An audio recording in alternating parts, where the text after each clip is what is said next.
Welcome to the Voice of the Heroes podcast with Tom Gibbous.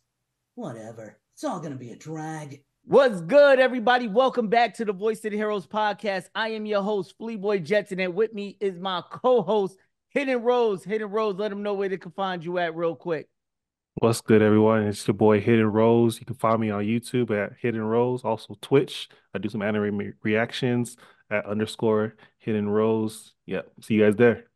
And today we got a very special guest with us. He has voiced multiple beloved characters in anime and maybe even your favorite video game. Let's welcome to the show, Doug Erholtz. Hey, hey. Doug, how What's you doing, good? man? How you Welcome guys to the doing? show. Welcome to the podcast. Sir. How you Thank you, doing thank you. today? How you feeling? No complaints, man. I'm happy that the holidays are over with and we're into 2024. How does it feel being in one of the biggest game franchises of all time as one of the most popular characters in Final Fantasy Squad, Leonhardt, I believe, correct? Very cool. I got that role. I think it was started in Kingdom Hearts 2. There was another voice actor that had voiced him beforehand. He was a on-camera actor named David Boreanaz. So they basically said they had me come in and they said, well, this is what was recorded before. And I'm like, yeah, okay, that's not me. So I kind of did my own thing with it. I tried to base it more on the Japanese voice actor, who is very kind of monotone, very, really kind of below the shit. But yeah, it was a blast. I mean, we'll see. I'm not sure if they have recast a lot of the characters. I know they recast Cloud recently, so we will see. Let's cross our fingers. Be dope if Would you Squall like to came come back. back? Because they've been Oh, doing a lot of absolutely. remakes. Yeah, I mean, I would love that. I would love that. I'd love to see them do 8 with some vocals. That would be kind of cool. Yeah, So, I'm excited for that as well. right. Also, you play Asuma, and everybody knows Asuma is one of the most beloved senseis in the Naruto universe, and his death was a huge gut punch to most hardcore Naruto fans. Would you like to reprise that role? Would I would like to reprise that role? Yes. I mean, obviously, we know that he's passed.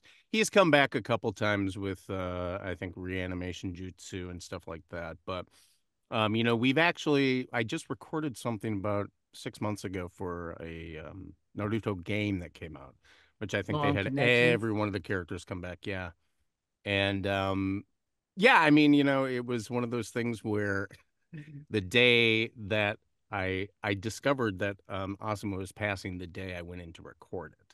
So I had no previous knowledge of it. I didn't follow the manga if there was a manga for it. So I was pretty surprised. I had a buddy of mine from high school. He was in town and I was like, "Hey man, you want to sit in on a session?" And he's like, "Yeah." So we walked into the studio and the director turns to me and she goes, "Hey, you died today." I'm like, and my friend's like, "So wait, did you just lose your job?" And I'm like, "Pretty much." So it was kind of a shock to me. I did not see it coming. I know it did serve the storyline well, because I think it really helped with Shikamaru's arc, which I think was Yes. important for the story. Yeah, developing his character as well. Totally. He Tommy has a Gibbs. he definitely has a daughter in Boruto, so I would like to see you come back in, some flashback sequences, maybe, or the wife, reminiscing about Yeah, Asuma. So I think there's a chance he could come back in Boruto that would Next be cool. Generation. You want to know something that's funny? So I also do the role of Kankuro, and we were working on Boruto, and the director was like, "Oh, by the way," and he showed me a picture of her, and I had no idea. I figured after I had no idea what happened to my unborn child, and I was like, "Wow, that boy looks like me." And he's like, "That's your daughter." And I'm like, "What?" I'm like, "Oh my God." I didn't make the connection. So I was like going, "Oh, okay, cool. Yeah, that would be beautiful. I mean, I would love to How see would you like to see your daughter carry out Asuma's legacy? I mean, it'd be beautiful, obviously. It ain't easy at the top though. Everybody's gunning for you. So, and Mr. Naruto knows that. Of Although course. I gotta say, I'm not really into his Naruto's look. nowadays. Yeah, I don't like his It's his very character it's design. very polarizing. Okay, okay. Yeah, you ain't the only one. Trust me, you on a whole bus with a whole bunch of other fans that's really Well, I not mean, I enjoying didn't the even look. like I know Kankuro, they changed him up a lot too, and I was just like, yeah, it's not How it. do you feel about his new appearance? Yeah, I mean, I don't like the look of his face paint, but who am I, Right. we are I call what we do as dub actors, we are aftermarket customization. And basically we do what is called localization. The work has already been done for us. Somebody's already animated it. A lot of people don't know this, but the Japanese actors actually dub the work as well. Obviously, it Mm. comes first, so we have their performance to work with. So, part of our job is done for us because at least we get a little bit of the emotional context of what the Japanese actor does. It doesn't always, we don't always go in that direction, depending on if something had been changed in the script to make it more Americanized. But typically, I try to remain as close to the Japanese, performance as possible. Sometimes it's, you get cast in a character that your voice that you're doing for the role is nothing like the voice that the Japanese actor does. And so and they still wanted it. Like I'll have a Japanese production team want me to play a role that I sound nothing like the Japanese actor. And it's just like, okay, okay. So what you want to do is you want to take the emotional print from the Japanese Mm. performance. So, I mean, but yeah, that's what we do. I mean, it's, the technicality of doing a dubbed performance is part of the challenge of it, because when we get I don't know if you guys know kind of the process of what it is to record, but when the United States gets the production go ahead to dub a Japanese anime, they'll basically break down everything to the millisecond in the script, and they will time code everything. And then the English actor's job is to come in. Well, somebody's adapted the script from Japanese to English, and then somebody's taken that and adapted the Japanese translation into something that makes sense in English. Because sometimes sayings in Japanese just don't make any sense. So there will be a writer that will adapt that. Then the director basically has each individual actor come in. Each actor has all of their cues time coded down the script.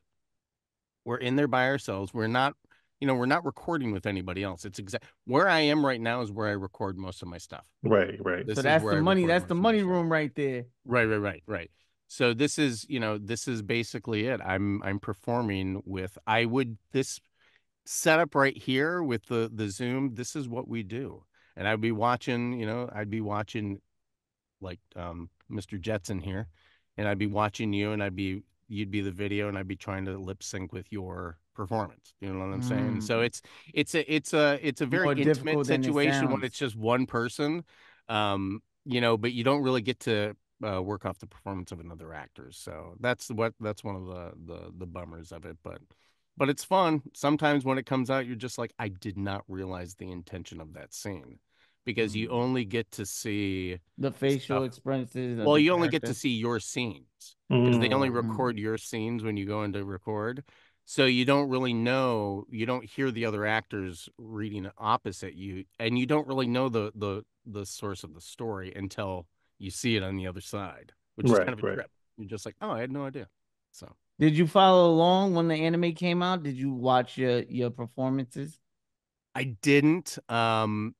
I The way I got into doing this stuff was kind of interestingly through the back door. I worked for Saban Entertainment back in the mid 90s, and they're the ones that recorded Power Rangers, Digimon, all that stuff. So I knew everybody in the, casting department. I was the executive assistant to the VP of music. And so I You was was kind of, working on Digimon at the time. Did you work on Digimon also? yeah, well, that was the first real anime that I had ever done. I played TK in season 2, and I did a bunch of stuff in season 1. But yeah, I mean, it was kind of funny. I'd done a lot of stuff in high school with voice, and always did acting and stuff like that. But I never really thought that voice acting was a job. And it was so funny. One of the girls was like, "Do you sing?" And I said, "Yeah," in casting. And they're like, "Hey, can you sing this song where it's for the Mary Kate and Ashley Olsen? Remember the twins, the Mhm. Stillwell twins? Full Yeah, House. one of their movies. Yes, yes. So they had a string of movies in the early '90s, and so that was my first gig, was singing a song on one of their movies, and I'm like, I can make money from this. I was like, okay, I think I'm digging on this, and I never really got into the anime part of it because it was so much a part of it was like it was so much around me. I just didn't really, it wasn't something that I gravitated toward until I had a kid and started going to conventions. And now I'm just like, wow, I had no idea how much impact these shows have had on people and the fans, especially going to conventions. And my son, who's 5, just got into Digimon, which is obviously Full such a circle blast moment from the right past. there. Yeah, Yeah. yeah, it's beautiful. And so this past Halloween, I was dressed up as TK from season 2, and he was my little Digimon Patamon. So That's that's dope. pretty. That That's a dope daddy son thing. So that is a we dope had fun daddy with that. son thing. That's pretty Yeah, cool. yeah, So, speaking of conventions, do you have any upcoming conventions going on? yep. And then give us your experience, like your first convention or a very moment where you was like, wow, this is so unreal. Like the love that I'm getting is insane. The so like right post pandemic, like literally people were still masking, but it was like, okay, we can kind of go out into events. There was Anime NYC, and this was a couple Mm. years ago. And so I had done a couple conventions, but never where I was like at a table signing or doing, anything like that. So um, it was a massive kind of stadium arena that we're in, and we're all kind of in our little sections and kind of can't really see around the walls around us. We're all in kind of little sections, and they open the doors, and it's just like, and you just hear people running. I can't see Ah. anything. I just hear people running. And we had Bryce there. We had a bunch of the big Sean Schemmel. We had a bunch of the biggies. But it was crazy because all of a sudden I hear this tick, tick, tick, tick, tick, tick, tick, and this girl beelines straight up to me, and she is crying, and she is like, she's like, oh my God. She's like, I've wanted to meet you for so long. She's like, burst into tears and said, I never had a dad growing up. Oh And man. Asuma was my surrogate dad. And I was just like, gut punched. That gut punched me because that was the first time I recognized how powerful these stories are. Characters can be. Yeah. And so that has been, with that character specifically, has been such a beautiful connection with some of the fans, because a lot of people interpret it as being a very, that relationship between Shikamaru and Asuma, very that mentor thing, that mentorship that, every dad always, goes, well, God, I'm not an expert at everything, but maybe, along the way we can find a mentor for, our son or our daughter that can help them in that way. And that's who Asuma was to Shikamaru. And that bond, that really, his death meant so much to the storyline, because it pushed Shikamaru in a direction that he didn't think he was ready to take. And sometimes that's life, and you have to, you don't have a choice anymore. You have to step up, and that's what happened. And so was it a bummer that my character died? Of course, but Right. for the legacy of the show, it's beautiful to hear how much that his passing affected them, because I remember recording it, and I was kind of pissed. And I was like, it was one of those deals where as an actor, um, I always feel that less is more. And the only thing I was disappointed with that last scene was that the Japanese voice actors tend to speak with a lot more syllables than we do, so it seems like they're speaking faster. That's why usually in dubs it seems like the English is a little bit too fast sometimes, because Japanese actors have a lot more syllables and they speak a little bit with a clip. And so one of the things that I wished that we could have changed, but we couldn't because of the lip flaps and the lip sync, Right. was that they had Asuma say so much shit when he was lying there dying to the kids, and I'm like going, people don't do that when they're dying. They say a couple really solid things, and then but it was just like I was like going, oh my God, he's like going on this monologue and he's literally dying. And I was just like Yeah. going, give the guy like less is more. Just let it was more, the impact was really the reaction the kids had to his passing. That was what I think had the most gravity to it. And I was just like going, just let this old man die and let's move on with the Right, story. right, right. But yeah, so I'm glad that happened for the story. For the character, I'd love to still play him, but it's cool. You got any upcoming conventions you're going on? Yeah, we got Tacoma, Washington, Anime Washington at the end of the month, 27th and 28th. Then Stockton, California, I believe that's on the 4th. What else do we have? Vegas in March. Mm. So, and then I think we Great. got a couple. Going down the West Coast, huh? Yeah, Yeah, so if yeah, yeah. anybody's interested that's watching this, if you see it on time, links will be in the description below. You can get your tickets to go see Doug. And Naruto is most known not only for his great storyline and great characters and the character development of the series, but also for its fight scenes. What's your I favorite have no, fight I scene? saw this on the thing and I'm like, I have no idea what to tell you. I cannot tell you my favorite fight scene from Naruto. That unfortunately is a show I haven't really watched that much. Because we started recording it so long ago. I'll probably start my kid watching it maybe in a year or so. He's only 5 now, so I'll give him some time. Um, I don't have one. You know, Mm. I should look that up. I should start putting some thought into that. What is yours?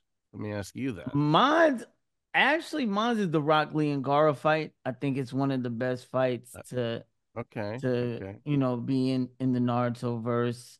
right. No, but don't even feel bad. Believe it or not, a lot of voice actors we've spoken to, even not even just on the podcast, but in general, because I do a lot of research on some of the voice actors, and I Right. go to other interviews that they watch, and a lot of them don't actually watch some of the work they do, and that's even with actors. Yeah. Actors might shoot a movie, and unless they're going to the premiere or something, they won't look at the source Right. material, whatever comic book or Right. Right. Right. cartoon or wherever that movie source material is, whether Right. it's a book.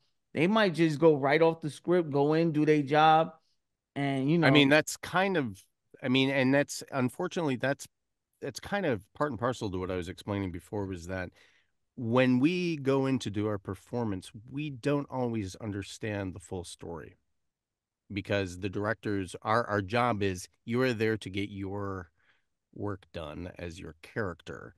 And if the director doesn't explain the full story to you, you'll just get kind of the specifics about your character and what happens with your character. So I know what happened with Asuma. I don't know what happened with Naruto. So like the show to me was about Asuma, because that's who I was recording for. And that's how most actors are, like, what, oh God, I didn't even know you were in this. And it's because we're so isolated when we record. And it is fun though when I think I watch clips more than episodes. I have seen some clips, obviously, but yeah, I mean, like, I think I watched through, the most I got through was through the tuning exams, and that was, I think, as far as I got. Yeah. Okay. Do you watch anime at all? Not. I'm more of a I'm more of a Bob's Burgers, Family Guy, Mm. Rick and Morty. I'm more of a my background is in comedy, is in like I did Second City, which is like an improv group. I did some groundlings out here in LA. So the stuff that I probably will watch the most of is the stuff that's more of the comedic stuff that I do. There's a show called Agretzko. You guys heard of that? Agretzko. It's on I believe I have. Netflix. Yeah. So I got to play a really fun character on that. There was like this really manic little, I think they call him a sugar glider. But I will check in on stuff like that because for me, that's with the base of comedy. I'm always like, did that joke land? Because it seemed like it was funny, but I didn't get to see the full scene with the other actors and how they react, how the scene played out. So sometimes I will go and watch stuff like that just to see how some of the The comedy lands. reaction from Yeah, the yeah, joke has land. Okay, cool. right. That's pretty interesting. Yeah. Now you've been in so many great franchises as we done spoke about, whether video games, anime, shows, sitcoms, things like that. What do you feel was the one show or character that elevated your career to the point that it's at now? Grumpy Bear, baby. Grumpy Bear from the Care Bears. Grumpy Bear, Care Bears? Um, so like I'm saying, as anime has a technical aspect to it, you have to lip sync. Um, we did Care Bears about 10, 12 years ago. 12 years ago now. We did a couple seasons of it, and it was an original animated show. And a couple other dub actors that you may know. Stephanie Shea, she was one of the bears. Michael Sinter Nicholas, he was one of the bears. David Lodge was one of the bears too, and he's also in Naruto and Bleach and all that stuff. And what we love about, and it's funny because I just ran into David at a convention, and what we loved about that was that we all got to sit in a room and record opposite each other as actors. And it was like reading a play, basically. And you get to do so much more with, you don't have any parameters. You don't have a time limit of, how fast you have to say something. You don't have to, do specific pauses to match the Japanese performance. So it's acting. It's pure and simple. It's acting. And with that show, I was very fortunate because I was able to, with the comedic background, I was able to come in beforehand and sit with producers and be like, hey, is there any way I can punch up some of this dialogue? Punching up meaning make it some funny stuff, add some stuff to it.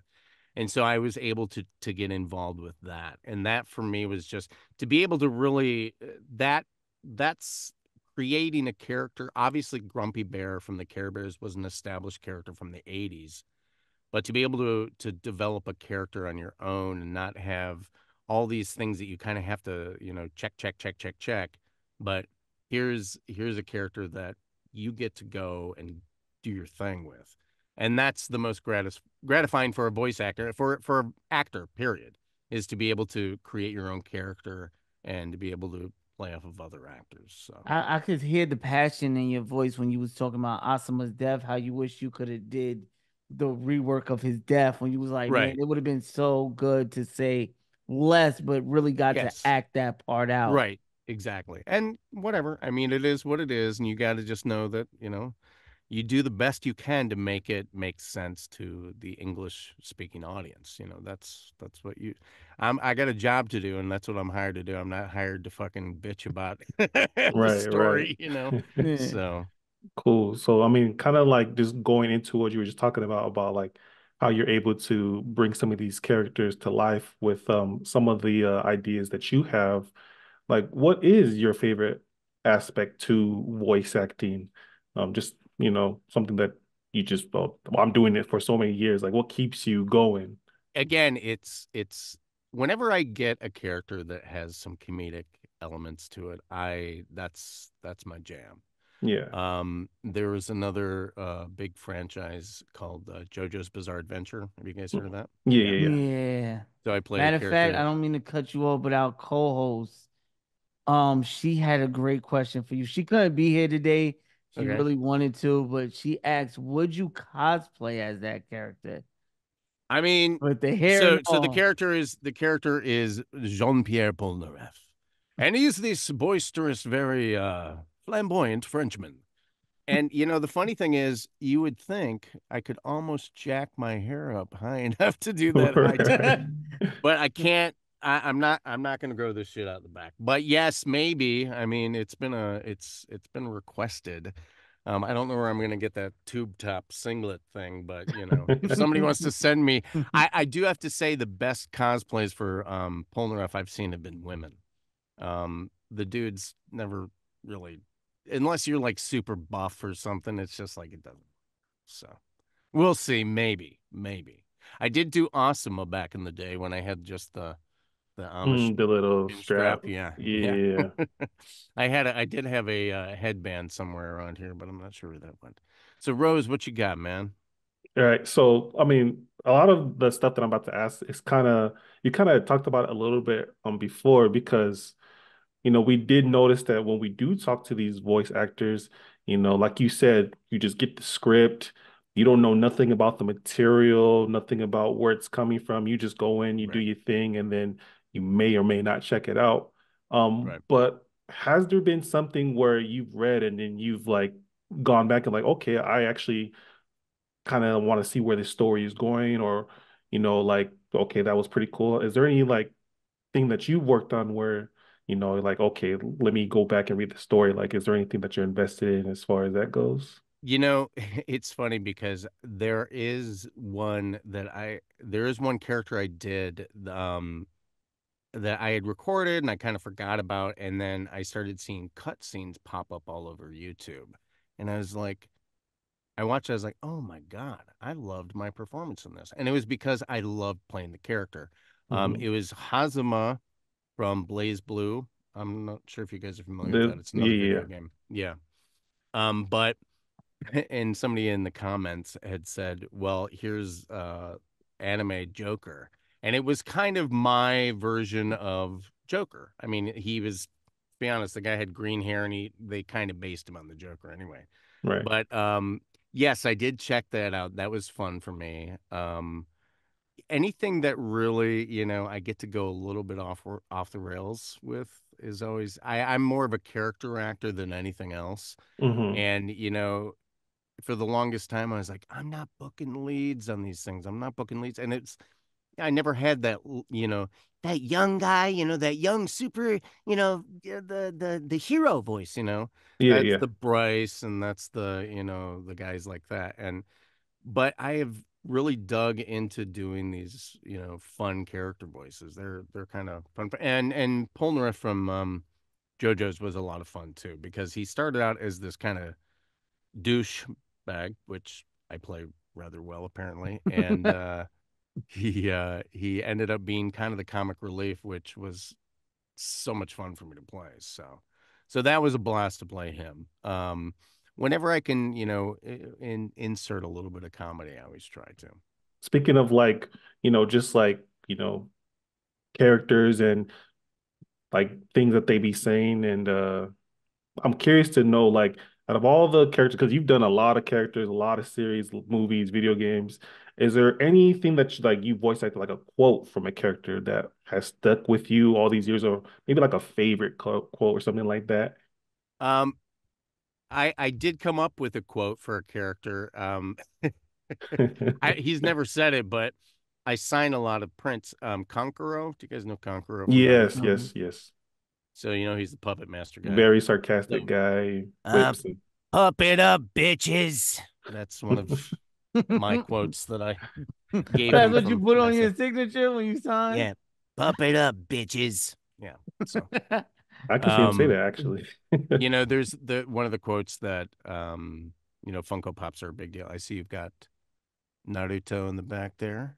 Oh, I got a whole bunch. I'm not Yeah, even yeah, gonna yeah. lie. I got hundreds upstairs. I just don't have Nice. no room to put it in here, so I put Do like you have a dedicated room with shelves? no. I gotta get No. one. I'm thinking about doing this whole wall. You see, like on the side of Right, Voice right, of the right. Arrows. Right, I'm right, right. thinking about putting multiple pops there. And what I wanted to do, I wanted like everyone that I interview, I wanted to like get like an autograph pop of their character Mm-hmm. or a Mm-hmm. character of theirs and Mm-hmm. put it more up front or maybe on the Right. wall to like, just to, Yeah, all right, showcase, this is man. everybody that's been on the show so far. Totally. Yeah, yeah, yeah. So on the Asuma Funko Pop, the quote that I write probably 9 times out of 10 is, "I just want one last smoke." It's a But trip, and for the longest time I'd go to conventions and I would have to remind myself, people aren't there to meet you. People are there to hear the voices. And I'm like going, sometimes I forget to do the voices for people and I'm just like, oh shit, remind me, remind me. Because people are like going, so you gonna do the voice for me? And I'm like, what voice? Which one? And they're like, oh, and then they have to pick. So yeah. well, this podcast is all to get to know you, Doug. So I got a question for you, right? Yes, yes. What are some of the other things that you like doing besides voice acting? What's some of the hobbies or passions you have outside of voice acting? So I am a big collector of vintage Levi's and stuff from like the 60s and the 70s. So Mm. I have a collection of like jackets, and you know how the whole patch stuff is the big thing right now. Like I think there's a clothing company called Capital out of Japan. A lot of stuff like that. So that's a little bit one of my side gigs that I've been working on for a while.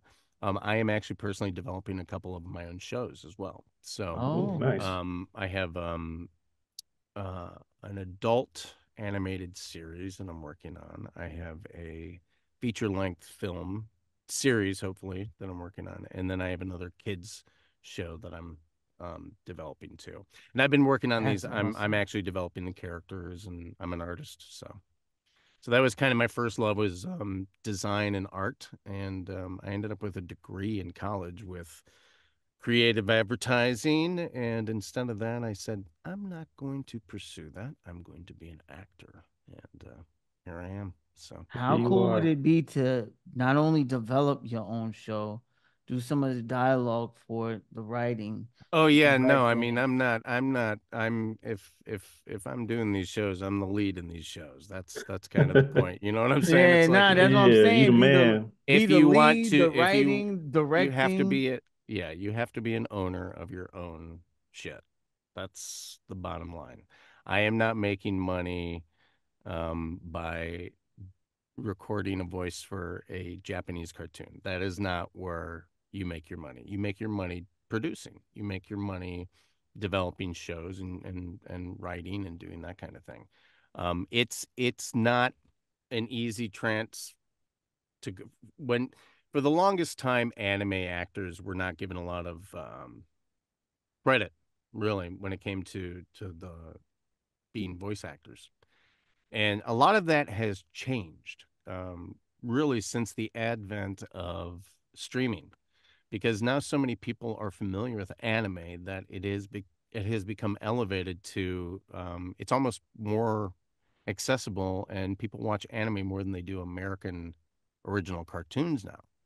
So, there has been a massive shift in the last, I'd say, specifically 10 years, but really since the pandemic, it's it's blown me away how many fans we've picked up, that you would never imagine. But because people were stuck inside for, a fucking year, Right. Yeah. and A you would lot of see time on their hands. a lot of time on Netflix and Hulu and Yeah, Amazon yeah. and all that shit. And so we gained so many fans that you would never think. And this is honest to God, the scenario.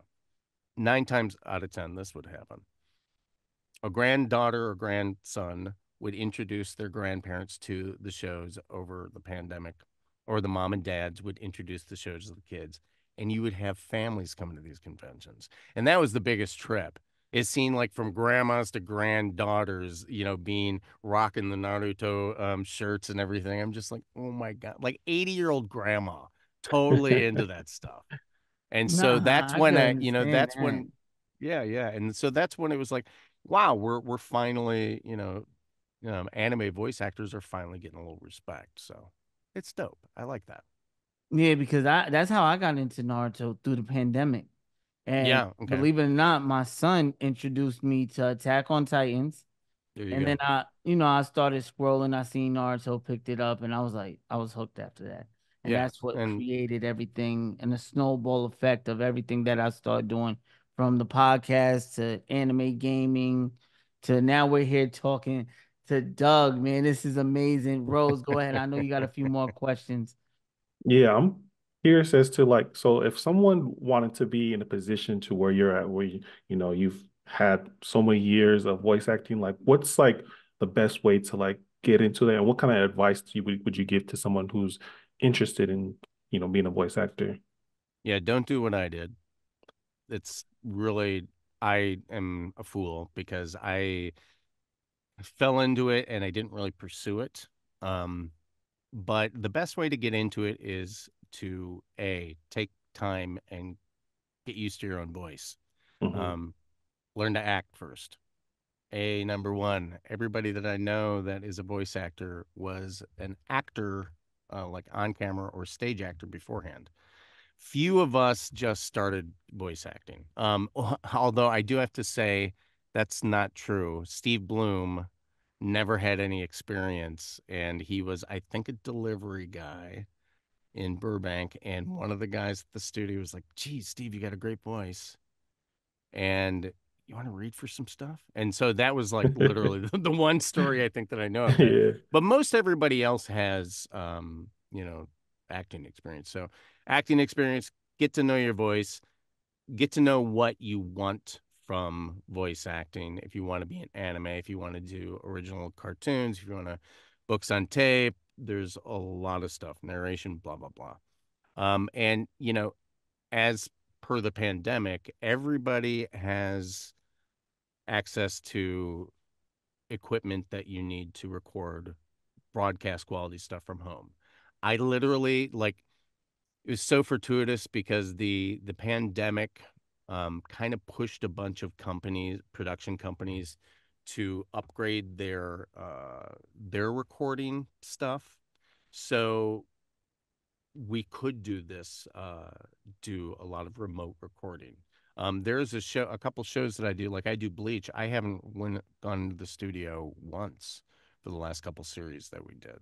And, if they're like, if you can give us, broadcast quality work out of your home, then rock and roll. And you can get a pretty decent mic.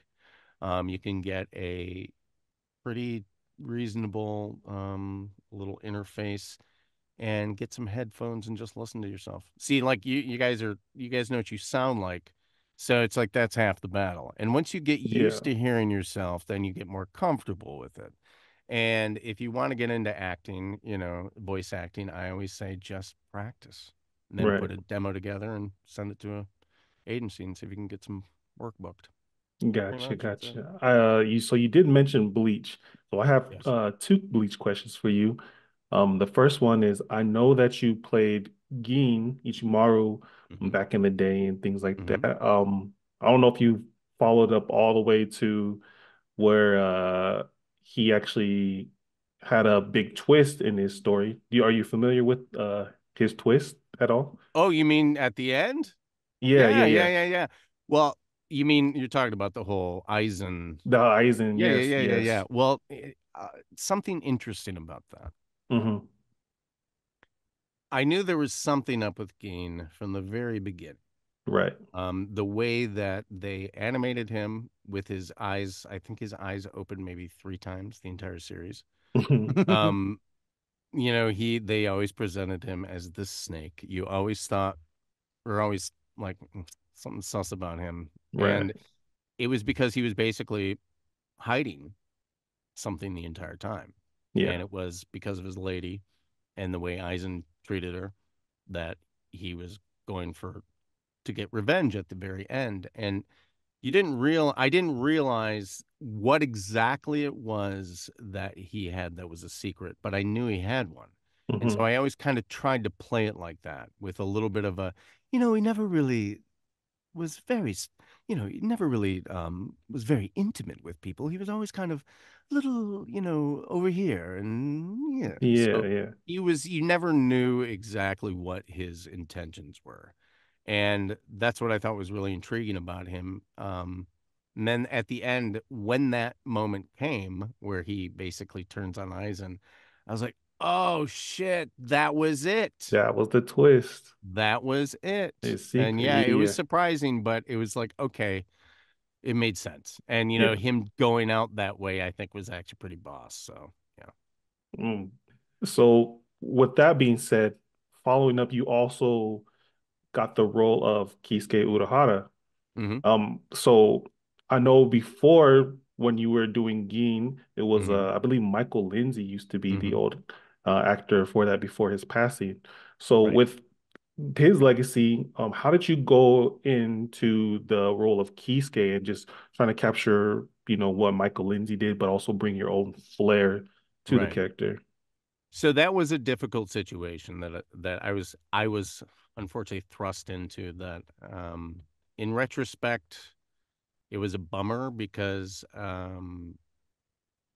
so Michael left the industry Yeah. and the producers scrambled and I was literally recording Gin and they're like, "Hey, can you sound like this?" And he was literally supposed to come in later that day and record. Um, and I said, "Sure." And so I kind of thought that I was just doing it for a session. And then they kept on asking me to come back and do the role. And so I really didn't know what was going on. And Michael just left. He left back in 2010.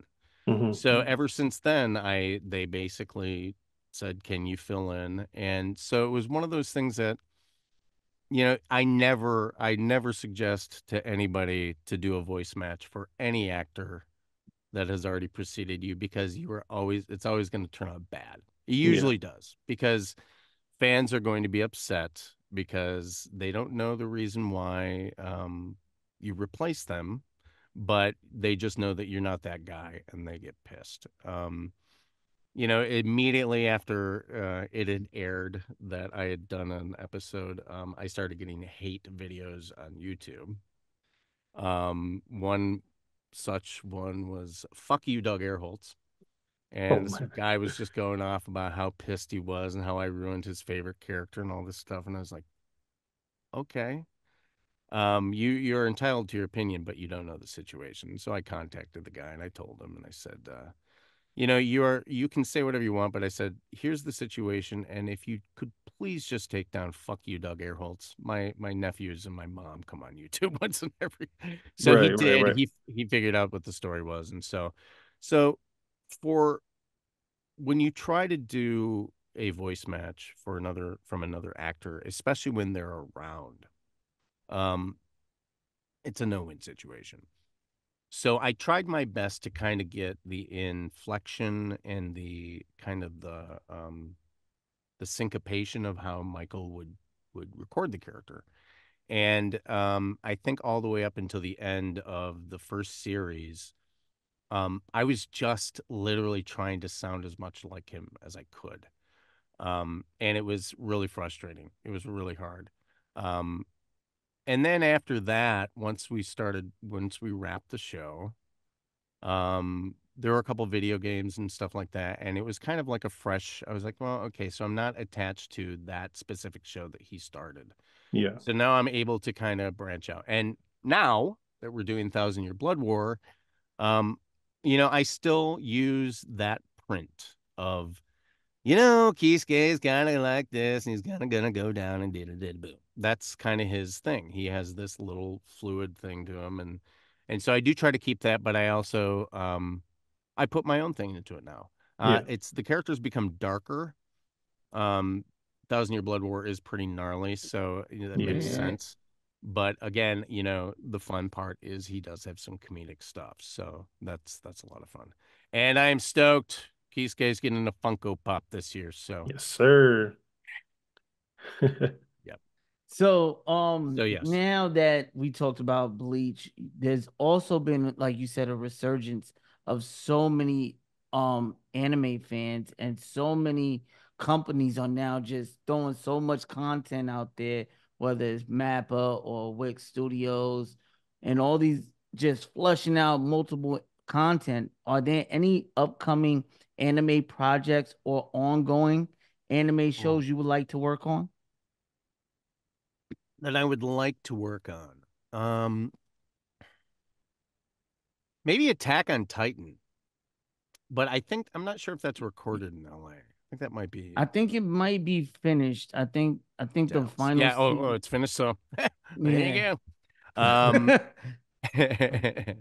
any other show? Well, I'm in Demon Slayer. It's always fun to play. I play the crow in I did Kasuga see Crow, that. Yeah. Tanjiro's crow. Um let me see what other. Well, I do hope that we record some more of a show called Lupin the Third. You guys Hmm. familiar with that at all? It's I've like seen it. Yeah. The detective, right? yeah, I play the detective in that. That's a lot of fun. Don't you got the lead role in that? I don't play Lupin. I play the Inspector Zenigata. I play the Oh. the cop who's basically the bad guy. It's a twisted thing. It's pretty funny though. Yeah, I'm that's a gonna lot of check it out fun. because I haven't seen the. Is it an anime? It's an anime, It's an right? anime. So, um, the way I try to describe it is, it's like, so Lupin is a thief. He is, and the setting and the genre is kind of like James Bond. They do it very based on 60s kind of clothing. And so the style has remained the same since the early 70s. They've allowed for technology and all that stuff, but everybody, is wearing the same kit, the same setup that they wore back in the 60s, late 70s. So that's really kind of cool, one of the cool parts about it. But it's kind of a spy thief kind of, double crossing, tongue in cheek show. It's a blast. A lot of people really, really Is it enjoy it. anything like the live action series on Netflix? No, well, it's funny. So Lupin is a real individual. I don't know the full story, but he was a famous thief, Hmm. and same famous French thief. And Lupin the Third is based on his great grandson.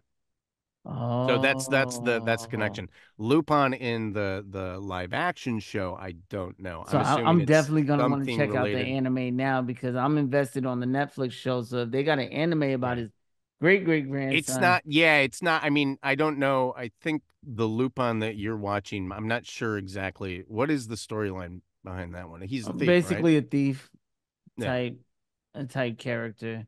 Yeah. I don't know if they tried updating it to modern times. Is that what they're doing with it now?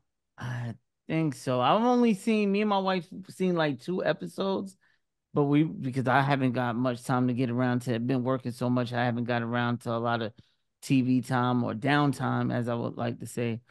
But yeah, I'm definitely gonna put that on the bucket list. Yeah. No, it's cool. It's a lot of fun. Um, Regarding AI technology, because Mm, you know, with that technology becoming more advanced and people being able to, mimic and emulate voice actors, musicians, and things like that. Like, what is your thoughts on AI and aside from all the negatives that could be with like like copyright and stealing, like right. is there any like positives to AI and things like that that you could think of? Um, it's a tricky question because there are obviously innumerous benefits to AI. Hmm. Not necessarily for the entertainment industry, but AI can be very beneficial in a lot of different, you know, a lot of different lines. But for the entertainment industry, what you're basically doing is you're eliminating the actors, you're eliminating the creatives, and um, you know, it boils down to not what I want, but what the audience wants. Um, does the audience want that? Can the audience even tell the difference? That's the scary thing. Hmm. And I am not at a point where I'm not famous enough that I really have to worry about my voice being used for anything. But I can see where some people would. And that has got to be a big fucking pain in the ass to have to worry about that. I know that Right, right. there's some fellow voice actors, dub actors that have already had to deal with that. And it's, it can seem innocent when it's in the hands of just like a couple kids on trying to do their own little, fan fiction mashup thing. But we're in the infancy right now of this technology. And it's cute and it's fun. Oh, look what I can do. And, I can just tell a couple things to, this, and it'll make me a picture, that's like beautiful looking that I could never do on my own. And it's disturbing. I think they just discovered that a couple of the AI companies used specific directors and specific artwork to train their AIs on. I don't know if it's chat. What's that one? Chat. You talk about GPT? Yes. So I think one of them used Wes Anderson to develop their kind of their core base. I'm talking about not about story stuff. I'm talking about like art and stuff like that. But Mm-hmm. they used Wes Anderson. They used Norman Rockwell. So it's like, it's the problem is that when AI has access to everything on the internet, nothing is safe. Mm. Nothing is safe. There is no way to copyright your stuff when it's able to.